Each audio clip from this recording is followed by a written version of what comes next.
ఒక మాట కూడా మేము సూటిగా అడుగుతున్నాం. మీరు ఆలోచించుకోండి మీరు మాట్లాడిన మాటలు. నిజామాబాద్ ఎంపీగా నాకు అవకాశం ఇస్తే నేను 9 మంది ఎమ్మెల్యేలను గెలిపించినా అని మీరన్నారు.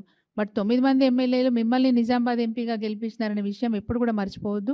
ఏ పార్లమెంటు సభ్యుడైనా గెలవాలంటే అక్కడున్న శాసనసభ్యులు సహకరిస్తేనే, వాళ్ళు గెలిపిస్తేనే పార్లమెంట్ సభ్యుడిగా ఎన్నికవ్వడానికి అవకాశం ఉంటదనే మాట మీరు మర్చిపోవద్దు. మీ వల్ల 9 మంది ఎమ్మెల్యేలన్నారు మీరంటున్నారు. బట్ 9 మంది ఎమ్మెల్యేలు మీరు పార్లమెంటు సభ్యురాలుగా గెలవడానికి మీకోసం పనిచేసినారనే విషయాన్ని మీరు మర్చిపోవద్దు. సరే ఏదేమైనప్పటికీ మీరు మళ్ళీ రెండవసారి పోటీ చేసినప్పుడు బీఆర్ఎస్ పార్టీ రెండవసారి కూడా మీకు అవకాశం ఇచ్చినప్పుడు ఓటమి పాలైనా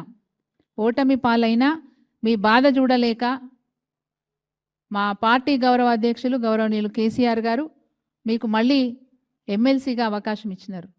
ఆ మాట ఎట్లా మర్చిపోయినారు? మీకంటే సీనియర్ మొదటి నుంచి కూడా మా కేసీఆర్ గారు వెంబడి నడిచిన బోయినపల్లి వినోద్ కుమార్ గారు కూడా ఓడిపోతే వారికి కూడా ఇవ్వకుండా మీకు అవకాశం కల్పించినారు. ఎట్లా మర్చిపోయినారు మీరు?